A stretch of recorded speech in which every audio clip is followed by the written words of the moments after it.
Welcome to the Texas Conflict Coach radio program. If you've ever experienced or engaged in destructive or unresolved conflict, then you know it leads to broken relationships, distrust, and damaging results. Our program will help you manage and resolve conflict effectively with strategies, valuable resources, and support. Since 2009, our radio program hosted guest experts from around the globe sharing their perspectives, experiences, and expertise while giving you food for thought. If you can't listen live, then download and listen to any of our 300-plus podcasts in our library at texasconflictcoach.com. So sit back, relax, or join the conversation every Tuesday evening, or tweet us at TXConflictCoach.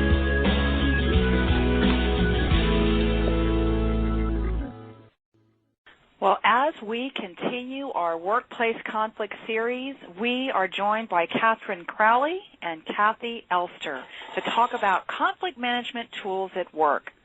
Whether it's a difficult coworker, demanding boss, or an angry client, you can learn to handle conflict at work effectively by managing your internal reactions first. Now, Kathi and Katherine, also known on Twitter as AskK2 or K squared, will show us how to cool down, unhook, and then find the words to move a potentially hazardous work situation forward in a constructive manner. So let's talk about our guest. Katherine Crowley is Harvard-trained psychotherapist, and Kathi Elster is a management consultant and executive coach. They are the co-authors of a number of wonderful books. First one, Mean Girls at Work, How to Stay Professional When Things Get Personal. Working with You is Killing Me, and Working for You Isn't Working for Me. Their firm, K Squared Enterprises, is dedicated to helping clients manage interpersonal relationships in the workplace. Now, we hope you join us in a lively discussion. We try to have very organic conversations here, and we do have various ways in which you can do that. Now, Kathi and Katherine are going to be talking about how to apply proven techniques for successfully navigating your most challenging workplace relationships. Now, how do you engage with us? First way, you can call in, 347-324-3591. So if you're on the computer listening, you can call that number and engage with us. Simply press #1 to let us know that you want to talk to Kathi or Katherine. You can also join us live in the chat room and post your comments and questions there. I'll certainly bring them into our conversation.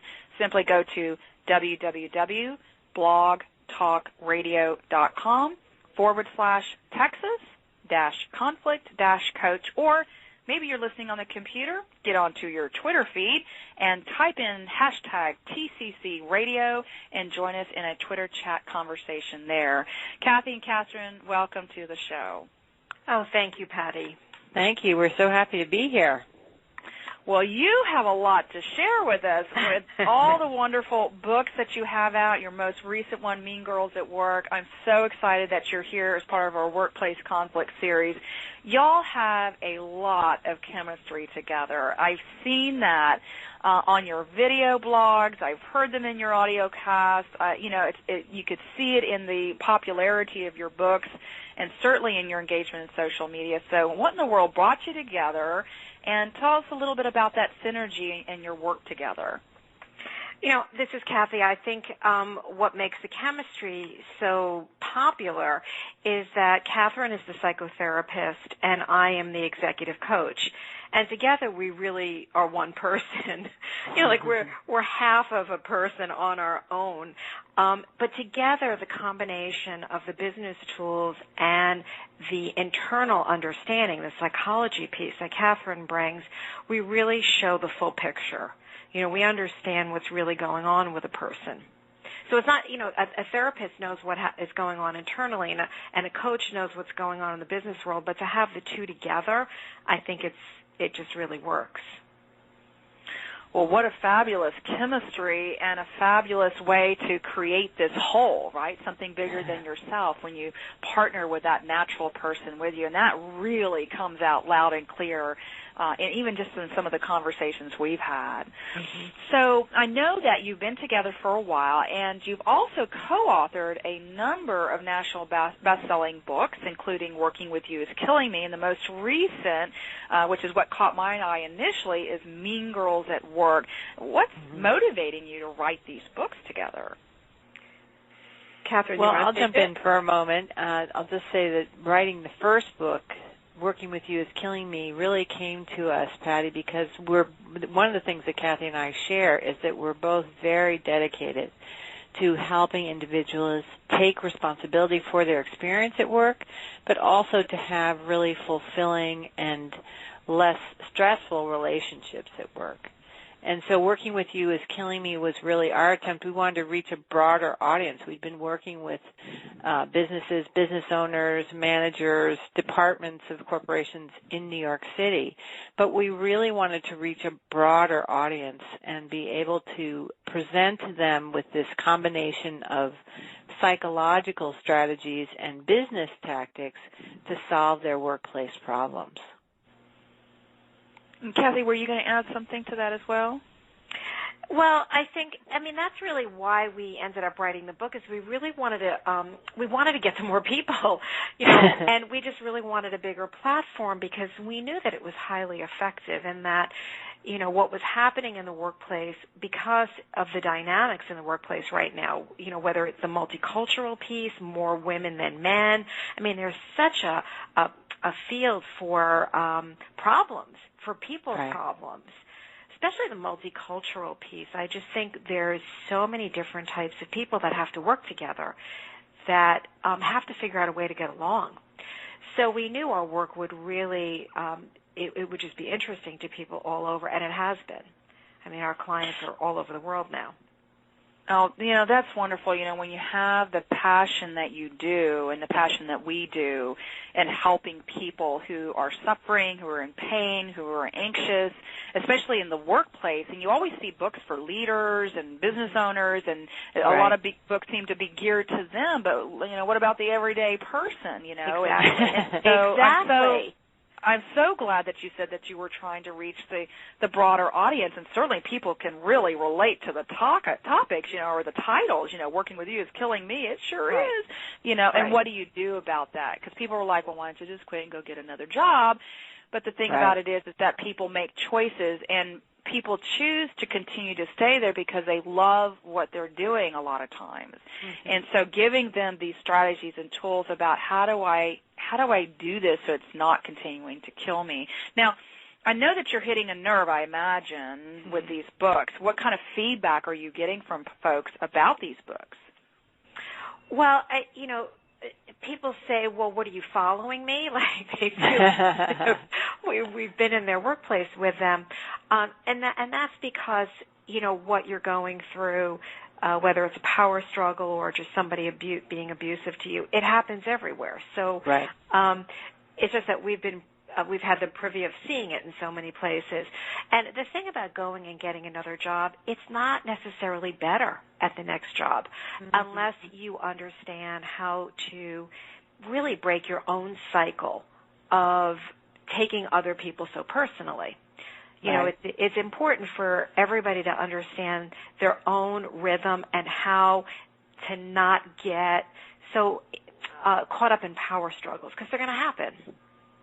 The other thing I'd like to add, Patty, is that this most recent book, Mean Girls at Work, that topic, and actually most of our topics, came to us from our audience.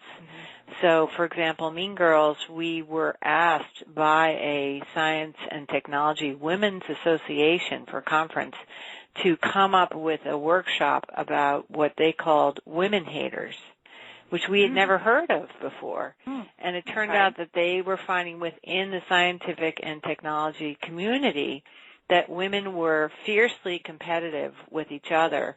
And this term woman hater actually applied to other women who were combative with their younger or, lower positioned employees.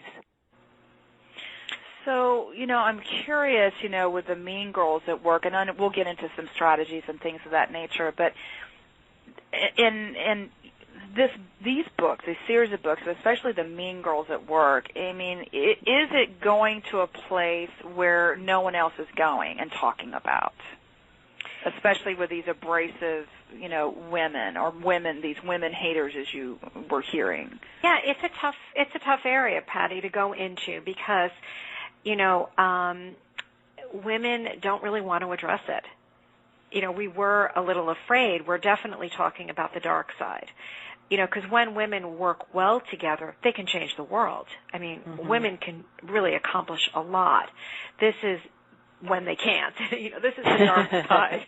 So hopefully there's more of the good happening.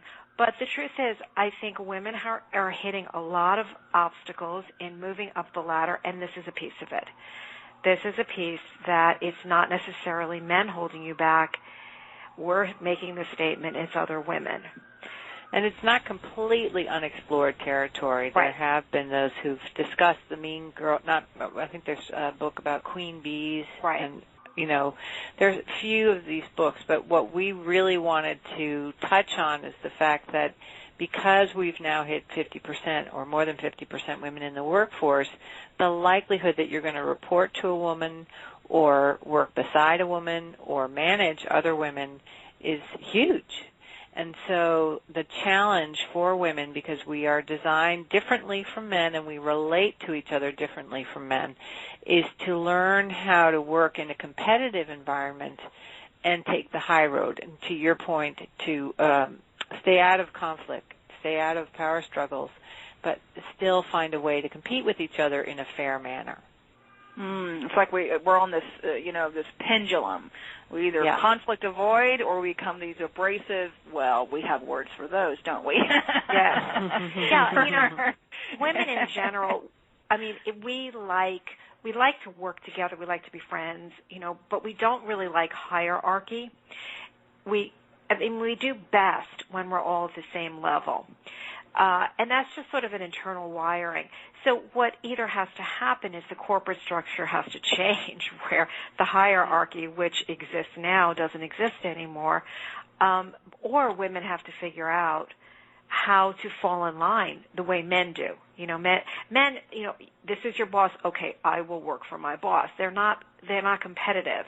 Well, they're very competitive, but they accept the hierarchy. So we either have to unlearn some things that actually are very natural to us or do it differently. But this has to be talked about because I think many women don't want to admit it. They don't think they do these things to one another, like roll their eyes or gossip or accidentally forget to tell somebody some information so that they screw up. There's lots of little things, subtle things we do. And the truth is, as we were writing the book, I felt very guilty of a lot of it.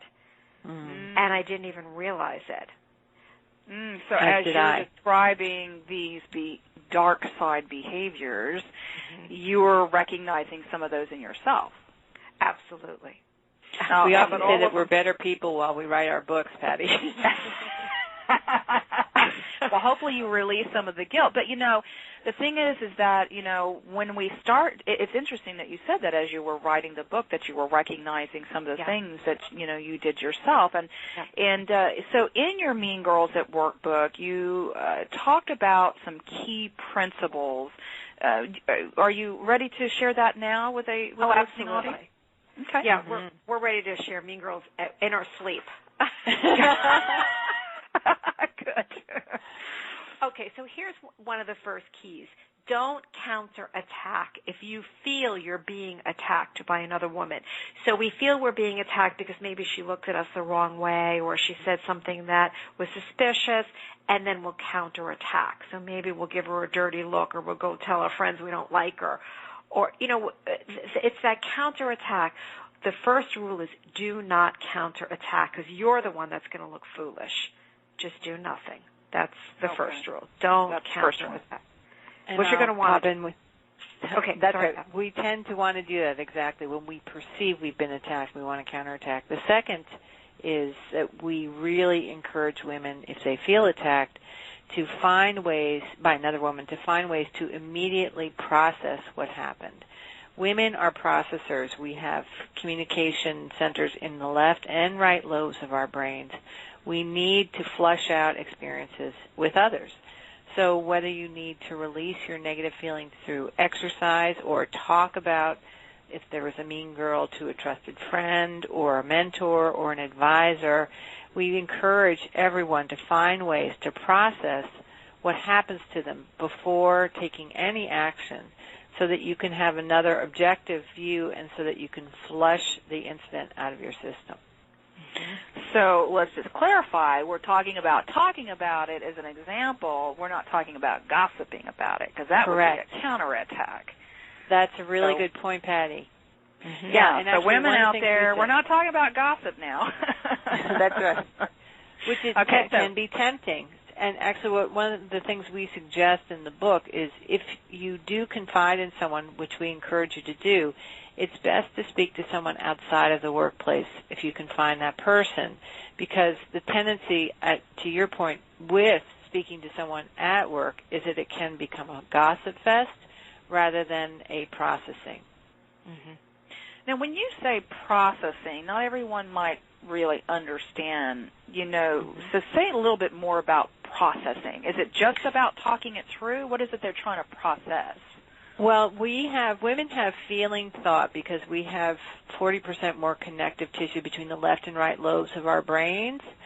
So let's just say that someone, let's say a female colleague, bosses me around and she just told me to go get her something without asking in a nice way.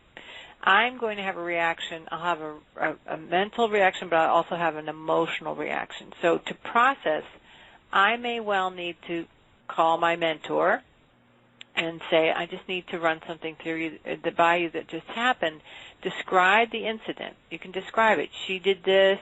I said that. It really burns me up. Why would she do that to me? We can talk about the details of what happened, but as we do that, it literally starts to move through our system. And it gets us to a different place. And certainly if we're heard, women also need to be heard. If we're heard by an objective and compassionate voice or listener, then we can start to see the incident from a different perspective.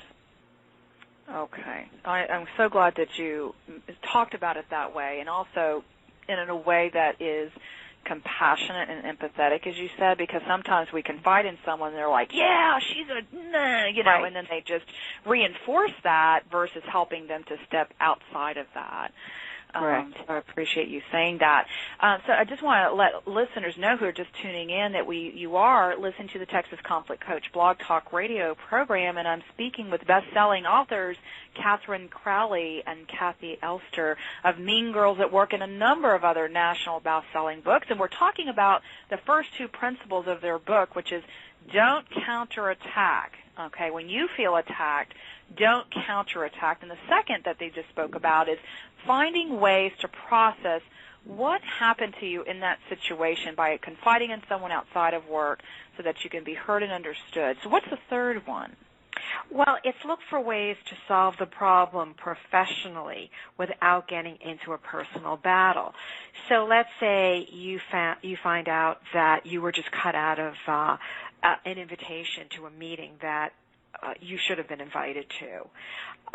You can process it and then go to the woman and say, you may have accidentally left me off, so please next time make sure that you put me on that email chain. I should be invited to that meeting.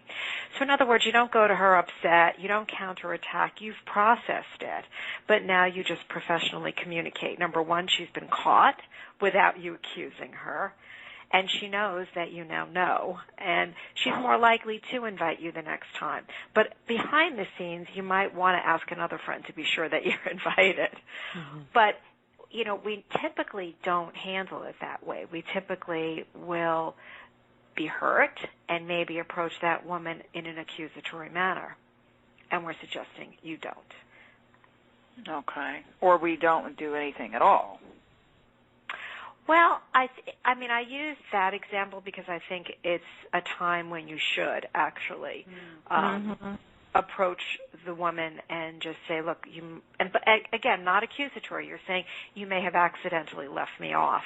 So you're not even really looking for a response or an answer or an excuse, nothing. You're just saying, look, I'm assuming it's a mistake, so let's make sure it doesn't happen again. That's it. It's professional. Right, but the idea is that I'm hearing is we need to communicate in a constructive manner, and typically you're saying mean girls are going to do some type of a counterattack, and then kind of referencing back to that pendulum, or they do nothing at all. And so you're saying you can't just do nothing. You need to communicate in a constructive way, in a professional way. Exactly. Okay, now, excellent. Yeah, and, the term mean girl, I think, turns off a lot of people, and a lot of women may be saying, I'm not a mean girl. But just everyone, just any woman, if she's cut out of a meeting, is going to want to do something about it. And that's a normal reaction. Right. So, but unfortunately, it brings out behavior that is interpreted as mean. So, you bring up a good point about the title, Mean Girls at Work, because even when I read the title, Mean Girls, it gives you, it's really enticing because it's just like, yeah, I've known some mean women, and sometimes not in so much of a direct way, in a very indirect or passive-aggressive way, I guess. But that's a really powerful title to come up with, because you're taking some risks there. So what had you just kind of hit the punch with that? Well, that wasn't the original title. Right. Our publishers actually, and actually this is good, we learned from them, our editor and the staff who helped us launch this book. They really wanted that title, Patty, because they said, and they were in their 20s and 30s, they identified with that figure in a visceral way. And the title we had, which was Who Does She Think She Is, did not say it blatantly enough. Did not name the problem as they understood it. And yet, isn't it interesting, because I bet you a lot of women or even men listening to this program tonight would, especially someone who might be perceived as mean or counterattacking or disruptive or whatever words they might come up with this person, this woman, I bet you that same woman would never describe herself in that way. Right. And yet, I imagine that, if they were processing and realized they were utilizing behaviors or demonstrating behaviors that really were being perceived as mean, that would really hit them in the gut as well. And that sometimes we don't stop long enough to think about what it is we're doing and why it is that we're doing it. So I'm glad that you brought up these three principles of not counterattacking, finding ways to process, and looking for ways to solve the problems in a professional manner. Now, I want to make a connection here for the listening audience, because you've written a number of books, and in an earlier book, you talked about unhooking. Can you say more about what is unhooking and how does this apply to conflict? Well, unhooking is a 4-step process that we wrote in Working With You Is Killing Me, and it's sort of the basis of all of our work. Mm-hmm. And it's that we get hooked all day long by somebody. It could be a person who just sneezes all day long and gets on our nerves, or, somebody who actually does do bullying things to us. So it could be minor and it could be very big. So we get hooked all day long. That's how we came up with the process. Right. Unhooking is a way of... I was going to let Katherine take it up from here. Oh, I'm so sorry. No problem. I was just going to jump in and say that the unhooking as a general term is about taking control of your reaction, Patty, in any situation. So that 4-step process is all about not being activated emotionally by someone else's behavior and finding a way to find real alternatives to responding to that person in a way that cools you down and allows you to remain professional. Mm-hmm. Okay, very good. So that's good to know that that's the foundation of many of not only your books but the work that you do. So, what are some, whether it's the 4-step process or strategies for really cooling down, managing these internal reactions? What are some strategies that you would like to share? Well, actually, I would love to go through just quickly the process. Yeah, let's do. Because, I mean, we use it on a daily basis. So I'll just say them quickly. There are 4. One is unhooking physically, then 2 is unhooking mentally. So it's your physical body, your head, the chatter in your head. And the 3rd is verbally, what you should say. And the 4th is unhooking with business tools. So I'll just talk about the physical because it's one of my favorite. As soon as you realize you're hooked by somebody, you've got to get up and either move around, go to the bathroom, put some cold water on your face, just go for a quick walk, even if it's around the building, because once it's in your body, you know that when you go and exercise, whatever you were thinking prior, when you come out of the gym, you're thinking better. And that's really the concept, is that once it's in your body, your brain starts, you're on, you're just going, and you're upset. So unhooking physically, just taking yourself to get another perspective is the first thing you want to do. And then I'll describe unhooking mentally, which is once you've calmed your body down, cooled your body down a bit, Patty, the next thing we ask you to do is to take a mental inventory of the situation. And so you ask yourself 5 questions. And I'll give an example. Let's say someone comes towards you at work, and it's the office, it's the chatty person in the office who just talks and talks and talks and talks and drains your energy. And these are innocent beings, but they can ruin your day. So here this person comes to me, and I, run out in the other direction, and I unhook physically to calm myself down. The inventory would be what's happening here. What are the facts of the situation? What's her or his part? What's my part? And what are my options? So with the chatty person, I could say, okay, the facts is here comes chatty Kathi, and I can't stand dealing with her one more time. She always zaps my energy and chews my ears off. The facts. Here comes one of the most talkative people in our company, and I'm not sure what to do.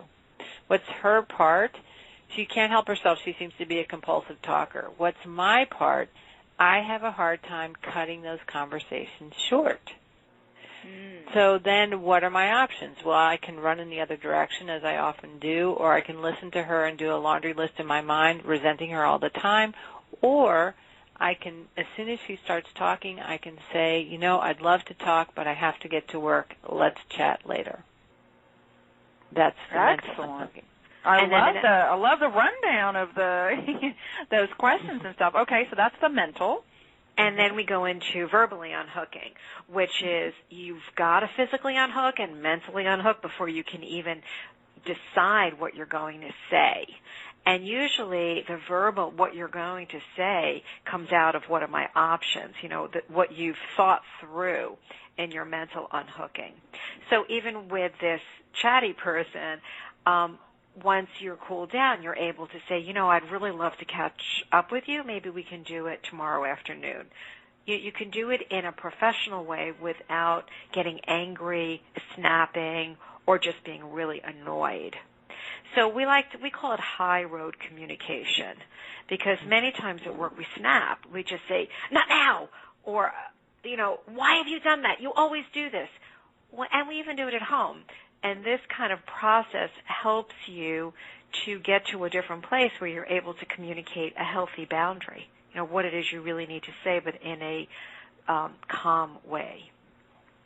And then the 4th and final is unhooking with the business tool. And in this case, the business tool could be as simple as an email. It may be a document. It could be a timesheet. It could be policies and procedures, depending on what the situation is you're dealing with. But let's say with your chatty coworker, you've unhooked verbally. You've said what you had to say. You could follow it up just shooting him or her an email saying, thanks so much. Great to see you. Talk to you later. But you've sort of sealed the deal by using a business tool that clarifies where the two of you stand. I love the broad application of this 4-step process to anybody. And so this 4-step process is written in detail in the, which book is it? Working with You is Killing Me. Okay, so that is the book, listeners, that outlines the 4-step process, but it sounds like you also mention or talk about it in the other books as well. We don't go into as much detail.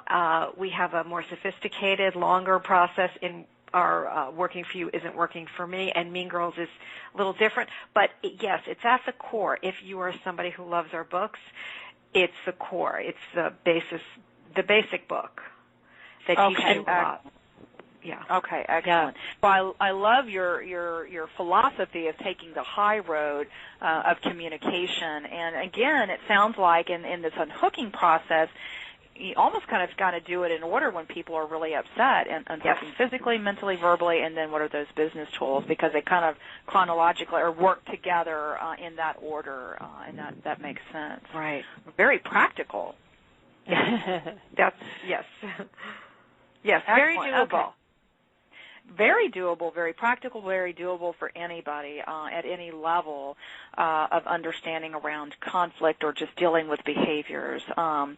So you, as we begin to start to close our conversation, one of the things we usually do is give an assignment for a week. But before we do that, is there anything that I haven't asked you that you wished I would have asked you today?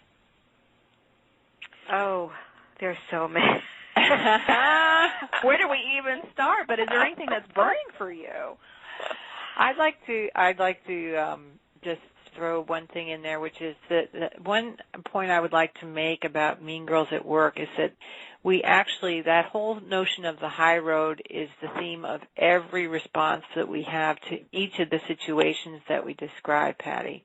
And the other piece is that the mean girls that we describe are everything from, very mean, standard, nasty, tough, mean girl to doesn't know she's mean and doesn't mean to be mean, and certain people who will bring out your mean because they're nice but they're terribly needy. So we're really trying to help women with that particular book look at themselves in a more playful way and find positive, high road ways of managing conflict and power struggles that they may not think of on their own, and that if they use our process, they can resolve conflicts without getting into deep yogurt. Also clarify in the books, especially the Mean Girls at Work, is it focused, because you said something earlier that made me question this, is it girls with girls, or is it mean girls in any situation with any gender? The book is written as if it's woman to woman, but it really can be anyone. You can be mean to your children. You can be mean to a boss. And actually, mean girl behavior, men use it also. So it's not always even gender specific. But the book is written as if it's woman to woman. Okay. But it does apply to everything. Okay. And Kathi, was there something that I didn't ask you that you wanted to? No, it's not. No, we touched on a lot. We didn't touch on bad bosses. And that's a very, very tough area for people where they feel at a loss. They feel as if their boss is controlling them and they have no power. And we do talk about managing up, and Working With You Is Killing Me. And Working For You Isn't Working For Me is all about your relationship to authority, your relationship to your boss. Mm-hmm. And it's just chock full of information in there.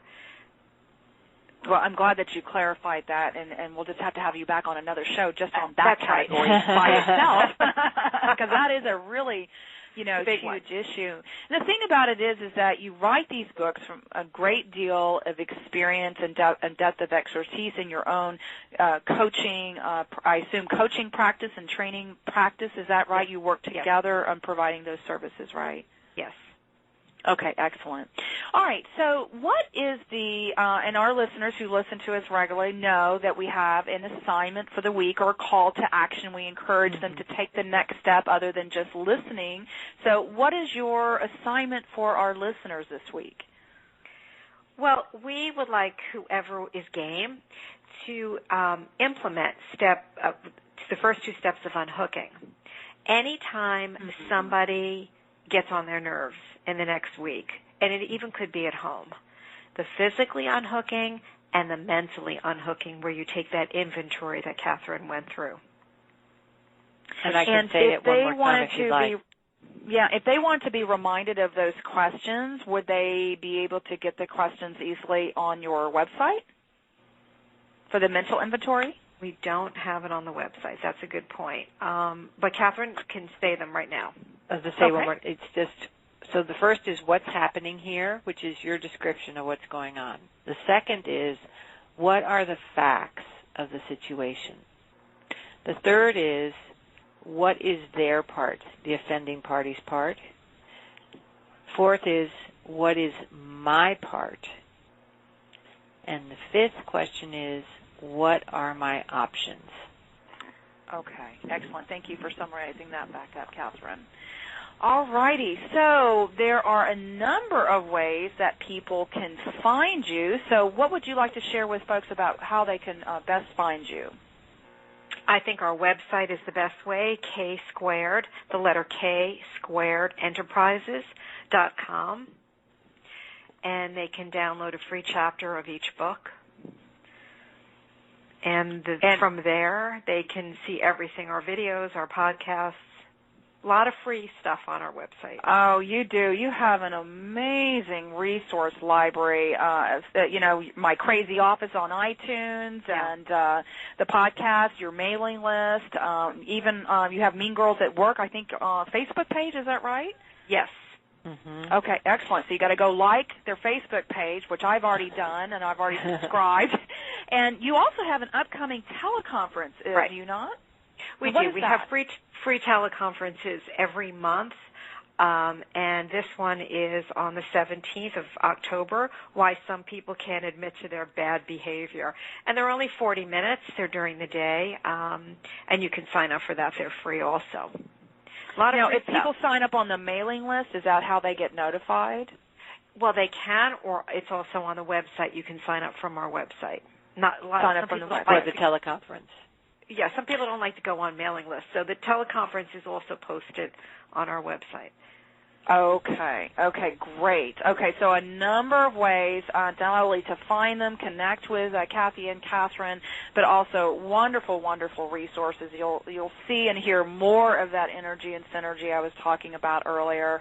Kathi and Katherine, what final message do you want to leave with listeners?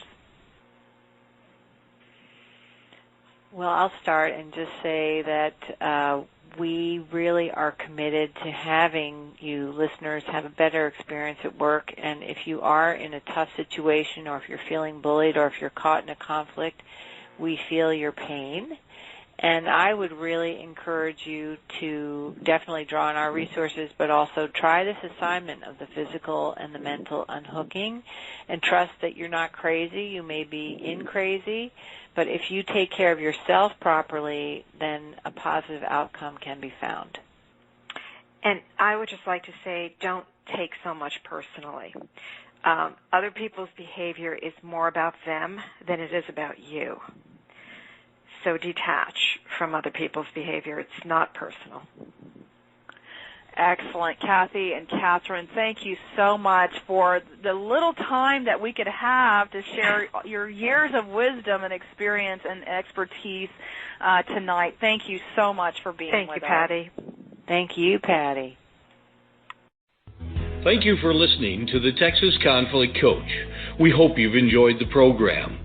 You can find over 300 podcasts archived to listen at your own convenience at texasconflictcoach.com, or download the podcast at iTunes or Stitcher Radio. To learn about upcoming radio programs and resources, sign up for our monthly e-newsletter.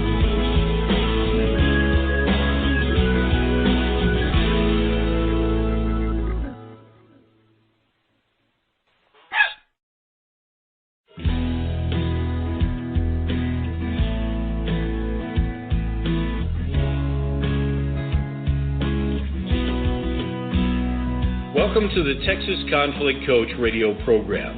If you've ever experienced or engaged in destructive or unresolved conflict, then you know it leads to broken relationships, distrust, and damaging results. Our program will help you manage and resolve conflict effectively with strategies, valuable resources, and support. Since 2009, our radio program hosted guest experts from around the globe sharing their perspectives, experiences, and expertise while giving you food for thought. If you can't listen live, then download and listen to any of our 300-plus podcasts in our library at texasconflictcoach.com. So sit back, relax, or join the conversation every Tuesday evening, or tweet us at TXConflictCoach.